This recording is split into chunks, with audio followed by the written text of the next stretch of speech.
तो जय हिंद दोस्तों। हम लोग कार्बन पढ़ रहे हैं। ये कार्बन का दूसरा लेक्चर है। पहला में हम लोग बात किए थे कार्बन का परिचय, है कि नहीं? कार्बन के बारे में अच्छा जान लिए थे, धातु अधातु सब के कोई दिक्कत नहीं है। इसमें हम लोग बात करेंगे इसके यौगिक, मतलब ये यौगिक कब बनता है कि नहीं? यौगिक मतलब समझते हो, जब ढेर मनी बंधन बनने लगता है तो उसको क्या बोलते हैं? यौगिक। हम लोग आज होगा 9th चैप्टर में पढ़े थे तत्व, यौगिक, मिश्रण आदि। जब मतलब तत्व अकेला रहेगा तो तत्व, जब ढेर मनी जुटने लगेगा तो यौगिक, और ढेर यौगिक मिलने लगेगा तो मिश्रण। जैसे शरबत एक प्रकार का क्या है? मिश्रण, क्योंकि उसमें जल मिल रहा है, चीनी मिल रहा है कि नहीं? लेकिन चीनी क्या है? यौगिक। जल क्या है? यौगिक। उसी प्रकार हम लोग किसका यौगिक की बात करने लगे? कार्बन के यौगिक। उससे पहले जितना भी यौगिक होता है वो बनता कब है? जब उसके बीच में एक बंधन आती है, जिसे बोलते हैं रासायनिक बंधन। कौन बंधन? रासायनिक बंधन। जब दो या दो से अधिक तत्व आपस में जुड़ जाते हैं तो इस प्रकार के बने पदार्थ को यौगिक बोलते हैं, है कि नहीं? इसमें कुछ भी हो सकता है, जैसे H2O, Cl2, है कि नहीं? HCl, H2SO4, इसका सब क्या है? यौगिक। क्या है? यौगिक। लेकिन खाली बोले Na यौगिक है, Na एक तत्व है। क्या है? तत्व। हम लोग यौगिक के बारे में जान रहे हैं, तो पहले जान लेते हैं यौगिक बनता कब है कि नहीं? तो यौगिक किसी प्रकार के बंधन से बनता है। हम लोग के बंधन दो प्रकार के पढ़े के। पहला बंधन है आयनिक बंधन और दूसरा का है सहसंयोजिक बंधन। ये चैप्टर यहाँ का नहीं है, बल्कि ये तीसरा चैप्टर के धातु अधातु के हम अच्छा से पढ़ाएंगे। इसका कई सारा नाम भी होता है, जैसे वैद्युत बंधन किसी ने बोलते हैं। किसी को याद है कि भूल गया? ये वो कहा था, बाकी सबको भूल गया, कोई बात नहीं, होता है। तो हम लोग मोटा मोटी समझ लेते हैं कि आयनिक बंधन किसे कहते हैं, सहसंयोजिक बंधन किसे कहते हैं। तो सिंपल है, हम लोग कोई भी बंधन कब बनता है, पिछला क्लास में हम लोग बताए थे, उसकी संयोजकता पर निर्भर करता है कि नहीं? जैसे हम कुछ चीज का लिखते हैं NaCl, क्या लिखते हैं? तो पहले आपको सोडियम का संयोजकता पता होना चाहिए, क्लोरीन, है कि नहीं? तो हम लोग संयोजकता निकालते हैं। सोडियम की परमाणु संख्या 11, यानी इसकी संयोजकता निकालेगा तो इससे पहले इसकी इलेक्ट्रॉनिक विन्यास करना पड़ेगा।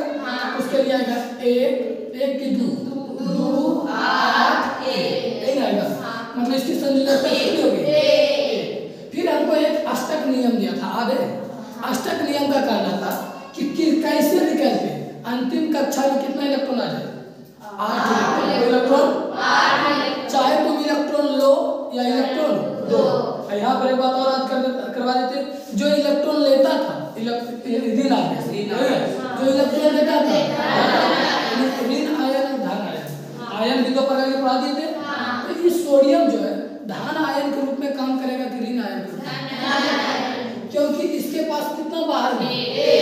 तो बताओ, एक अब इसको 8 तोड़ना है, क्या करना है? 8 पुराने के लिए इसको 7 चाहिए, या तो किसी से 7 मांग के लाए या एक अपना ये दान कर दे। कौन आसान है? एक दान करना, यानी एक दान करना। जो दान करता धन आयन बनता है। इसको हम ऐसे भी लिख सकते हैं Na+, अभी हो जाएगा 2 8। एक तो दान कर दिया, इसके लिए एक प्लस है। इसी प्रकार हम क्लोरीन का इलेक्ट्रॉनिक विन्यास करते हैं। तो यार क्लोरीन का कितना होगा? क्लोरीन का परमाणु संख्या यानी 2 8 7। अब इसको गौर से देखो, इसकी अंतिम में कितना है? 7। तो अष्टक नियम क्या बोला था? कि किसी को भी अगर स्टेबल होना, स्टेबल समझते हो ना, अस्थिर हो जाना। हम लोग पढ़ रहे हैं किस लिए? स्टेबल होने के लिए, कि नौकरी लग जाएगा, आराम से पैसा आते रहेगा, स्टेबल, है कि नहीं? कोई भी चीज होना तो सब अपने आप को क्या करना चाह रहा है? अस्थिर करना चाह रहा है कि नहीं? तुम दौड़ते रहते हो तो एक समय दौड़ते कहीं पे जाकर रुकते हो, यानी स्थिर होना चाहते हो। तो इसी प्रकार कोई भी अगर तत्व को अस्थिर होना है, उसके बाहरी कक्षक कितना इलेक्ट्रॉन होना चाहिए? 8। कितना होना चाहिए? 8। लेकिन इसका बाहरी कितना है? 7। अब इसके पास भी दो बात आती है, या तो इलेक्ट्रॉन मांगे या तो इलेक्ट्रॉन दे। अब बताओ, तुम भी इसके जगह पर आता तो 7 देना आसान तुम्हारे लिए था कि 1 मांगना? कॉमन सी बात है, ये 1 मांग रहा था तो ये खोजने गया, 1 कौन दे रहा है? तो सोडियम बोल रहा था मेरे पास 1 अधिक है, तो ये किससे क्या कर लेता है? ले लेता है। इसलिए इस पर आ जाता है -4, लेकिन अब इसका इलेक्ट्रॉनिक विन्यास होगा 2 8 8 हो बदलेगा कि नहीं। इस प्रकार Na प्लस Cl माइनस। अब कोई भी किसी को कुछ देगा और किसी से कुछ लेगा तो दोनों के बीच में कोई बंधन बनेगा, कैसे रुक जाएगा। तुम्हें किसी से कर्ज लेते हो तो उसके बाद उसको भूल जाते हो, उसके पीछे बंधन वाला रहता है कि नहीं। तो इससे एक इलेक्ट्रॉन ले ले है, क्लोरीन जो है सोडियम से एक इलेक्ट्रॉन ले ले, तो इसके बीच में कोई बंधन होगा। तो इसी बंधन को बोलते हैं आयनिक बंधन। कौन बंधन? आयनिक बंधन। कहने का मतलब जहाँ इलेक्ट्रॉन का पूर्ण स्थानांतरण हो, मतलब इसका इलेक्ट्रॉन उठकर इसके पास चला, उसको कौन बंधन? आयनिक बंधन। NaCl एक प्रकार का कौन बंधन का एग्जांपल है? आयनिक बंधन। अब आयनिक बंधन यहाँ पे हम ज्यादा विस्तार में ना जाते हैं, क्यों? क्योंकि यह टॉपिक यहाँ का नहीं है, तो इसको आप यहाँ पढ़ा कर ले। अगर आयनिक बंधन यहाँ पे ना भी पढ़ाते ना कोई दिक्कत नहीं था, लेकिन कंपेयर करने के लिए, क्योंकि हमको कार्बनिक का बंधन पढ़ना है कि नहीं। कार्बन का बंधन होता है सहसंयोजक। क्या होता है? सहसंयोजक। काहे होता है ये हम आगे बताएंगे, लेकिन सहसंयोजक होता है। तो कंपेयर करने के लिए दोनों रहेगा ना, बढ़िया रहेगा। एक गोली में दूसरी का आयनिक का आयनिक भी डिवाइड हो जाएगा, सहसंयोजक का सहसंयोजक, वो कोई दिक्कत है। तो इस प्रकार NaCl कौन बंधन निकलेगा? आयनिक। लेकिन गलती से सोचो, दो भिखमंगा जो होते हैं, अभी क्या था, एक धनी था एक गरीब था। यानी धनी आदमी इतना इलेक्ट्रॉन दे रहा था, यहाँ तक तो कहानी सही था। लेकिन अब दो कैसा जो होते भिखमंगा, जैसे मान लो दो क्लोरीन Cl लिखा देखा हो क्लोरीन। अब क्लोरीन के इसको भी एक इलेक्ट्रॉन चाहिए, ये क्लोरीन को भी और ये क्लोरीन को भी चाहिए कि नहीं, क्योंकि इसका संयोजकता में कितना घट रहा था, अष्टक पूरा करने में A, अष्टक पूरा करने में कितना घट रहा था, अब एक घट रहा था, तो मतलब एक इसको भी चाहिए, एक इसको भी चाहिए। अब तो ऐसा तो होगा नहीं कि एप्पल आई 7 था, इसके बाद में 2 8 7 टेबल ले ले तो पूरा कर ले, हमारा 6 हो, ऐसा कोई करेगा नहीं, क्योंकि दोनों को चाहिए 7। तो ऐसा कंडीशन में क्या कर सकते हो बताओ? तो ऐसा नहीं कर सकता है, ऐसा क्या नहीं कि जैसी मतलब कोई चेक करे वाला, हम अपन एक इलेक्ट्रॉन तुमको दिखाने दे देंगे तो तुम्हारे पास भी याद हो जाएगा, जब हमको चेक करना आएगा तो तुम हमको एक दे देना। यानी दोनों एक का वो क्या कर लेगा, साझा कर लेगा। क्या कर लेगा? साझा समझते हो, दोनों आपस में एक को दे लेगा। जैसे इसको अगर लिखे तो 2 2 6 1 7 ऐसे दिखाते थे इलेक्ट्रॉन में 2 2 2 1 7 इलेक्ट्रॉन है। कहेगा कि मान लो कि इस प्रकार देते हैं कि एक हम तुम्हारा रख ले, तो बोलेगा हमको भी दे। तो देखो इस प्रकार के बंधन को कौन बंधन कहेंगे? सहसंयोजक बंधन कहाँ पे लगाते हैं? जहाँ पे कि दोनों इलेक्ट्रोनेगेटिविटी हो, यानी दोनों ऋणात्मक बोला हो कि नहीं, दोनों का इलेक्ट्रॉन की आवश्यकता। ऐसे कंडीशन में कौन बंधन होता है? इसका एग्जांपल कई सारा देखा होगा, जैसे तुम लोग देखा होगा H2O है कि नहीं, तो हाइड्रोजन का होता है A, क्या होता है? सबसे नजदीक वाला इलेक्ट्रॉनिक विन्यास पूरने के लिए इसको कितना चाहिए? 2, यानी 2 पूरना है, इसके बाद कितना रहा है? A, यानी हाइड्रोजन को भी एक इलेक्ट्रॉन चाहिए, ऑक्सीजन को कोई इलेक्ट्रॉन चाहिए, ऑक्सीजन के लिए 2 इलेक्ट्रॉन। अच्छा एक बात बताओ, जब इसको पुराना है तो एक इलेक्ट्रॉन ये हाइड्रोजन से लेकर एक इलेक्ट्रॉन ये हाइड्रोजन, तो दोनों आपस में हो जाएगा कि नहीं? इसका बंधन कुछ इस प्रकार बनेगा HOH, मतलब एक साझेदारी यहाँ पे, एक साझेदारी यहाँ पे। बोलो यहाँ को दिक्कत है? तो हम लोग के साझेदारी को प्रकार क्या है? 2 प्रकार है। एक में जो पूरा इलेक्ट्रॉन को दान दे दे, क्या करते हैं? दान दे दे, उसे बोले आयनिक बंधन। आयनिक बंधन जिसमें इलेक्ट्रॉन का लेन देन मतलब आपस में साझा, इसे क्या बोलेंगे? सहसंयोजक बंधन। बोलो कोई दिक्कत है? इसके कुछ मौलिक अंतर को समझ लेते हैं। यहाँ पे इसका ज्यादा चर्चा नहीं होगा, चर्चा रहता है चैप्टर 3 का, है कि नहीं? बार बार बोल रहे हैं। जैसे बताओ इसका सबसे बेसिक अंतर क्या है? इसमें इलेक्ट्रॉन का क्या होता है? पुनः स्थानांतरण। पुनः स्थानांतरण मतलब यहाँ से उठा डायरेक्ट इसमें चला। इसमें इलेक्ट्रॉन की क्या होती है? साझेदारी। क्या होती है? साझेदारी। दूसरा का इसका गलनांक क्वथनांक कम होता है। इसको पहले छोड़ो और आगे बढ़ते हैं। इसका बंधन मजबूत होता है। इसका बंधन क्या होता है? मजबूत होता है। इसका बंधन मजबूत होने का कारण क्या है? तुम ही सोचो कौन सा बंधन ज्यादा मजबूत होने की कंडीशन मिलेगा? जो एक अपना इलेक्ट्रॉन पूरा दे दे या फिर जो दोनों घिंचा घिंची का काम करे। मतलब ये कहेगा हमको दे, ये कहेगा हमको दे, तो सिंपल में कौन ज्यादा स्टेबल रहेगा? जो इलेक्ट्रॉन पूरा ला के दे देगा, क्योंकि ये भी स्टेबल हो गया, ये भी स्टेबल। तो आयनिक बंधन जो होता है पूरा क्या होता है? स्ट्रॉन्ग होता है। क्या होता है? इसके तुलना में क्या होता है? कमजोर। अब एक सिंपल सी बात है, जो स्ट्रॉन्ग रहेगा उसको तोड़ना भी क्या है, मुश्किल है, और जो कमजोर है उसको तोड़ना आसान है। तो इसीलिए इसका गलनांक और क्वथनांक भी क्या होता है, उच्च होता है। आयनिक का उच्च क्यों हो रहा है, क्योंकि इसका बंधन क्या है, मजबूत। गलनांक क्वथनांक का मतलब क्या हुआ, किसी को गर्म करके तोड़ के उड़ा देना, तोड़ के उड़ा देना। जैसे तो लोग देता होगा पानी को उबाल कर भाप बना के उड़ा देता है कि नहीं, तो मतलब पानी ढेर बनी आपस में जुड़ा था, क्या होता और उसको जैसे तुम गर्म करने लगा उड़ के क्या आने लगा, ऊपर जाने लगा है कि नहीं। तो वैसे कोई बोलते हैं क्वथनांक। तो क्वथनांक का गलनांक कुछ नहीं है, किसी को तोड़कर अलग करना। तो जिसका बंधन मजबूत उसका गलनांक का क्वथनांक भी मजबूत। इसलिए आयनिक का गलनांक का क्वथनांक भी क्या होता है, मजबूत होता है। और इसका पूछे तो गलनांक का क्वथनांक कोई दिक्कत है।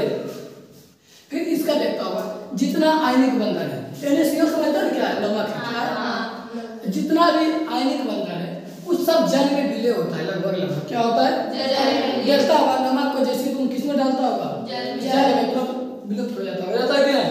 तो ये जितना भी है जल में क्या होता है, विलय। लेकिन कार्बनिक घोलक समझते हो, वैसा घोलक जिसमें कार्बन की मात्रा, जैसे में पेट्रोल कार्बनिक का बनल है, डीजल कार्बनिक का बनल है।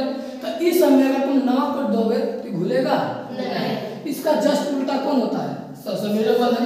सहसंयोजक बंधन जो है पानी उन्हीं में जल्दी घुलता नहीं, इन्हें कहते हैं टोटली नहीं घुलता, कुछ घुलता है कुछ नहीं घुलता। जैसे कभी डीजल को पानी में घुलते देखे हो नहीं, लेकिन बोलो कौन घुल जाता है, तो चीनी भी कार्बनिक घोलक है कि नहीं। चीनी में भी किसका मात्रा है, कार्बन का, लेकिन वो घुल जाता है कि नहीं, तो आपको दिक्कत है।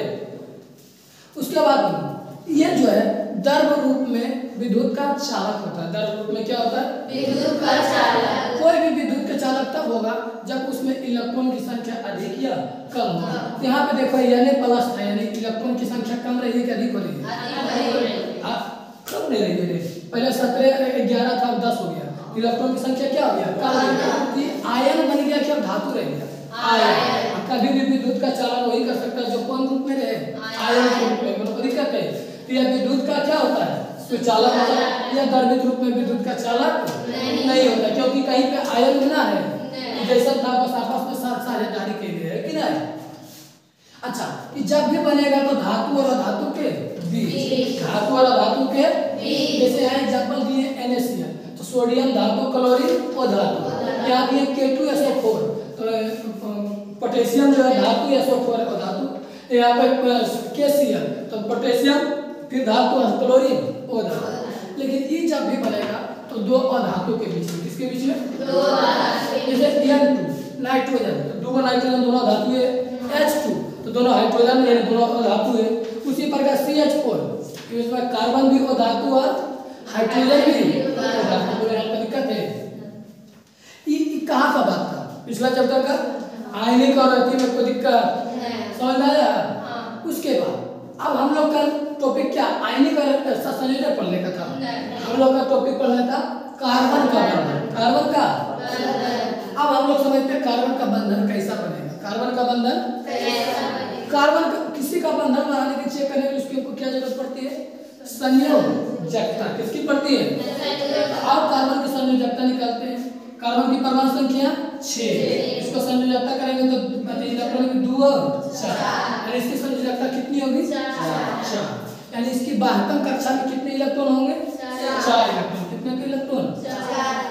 पहला वाला में 2 और दूसरा का वाला में 4। के एन वो सब कुछ पढ़ाया याद है, कक्षाओं की संख्या पहले के फिर याद होता है कि नहीं। इसमें कितने इलेक्ट्रॉन बाहर में, 4। अब इसको पुराना को है, को पुराना है 8। कंडीशन दो ही है, या तो ले या तो दे या तो साझेदारी करें, ले दे या तो साझेदारी। इसमें देखो तीनों कंडीशन अप्लाई हो सकता है। पहला कंडीशन, ये 4 जो है दे देगा, क्या कर देगा, दे देगा, क्योंकि 8 पुरने के लिए इसको 4 चाहिए और 4 लेना भी है, तो 4 ही क्या कर सकता है, दे सकता है।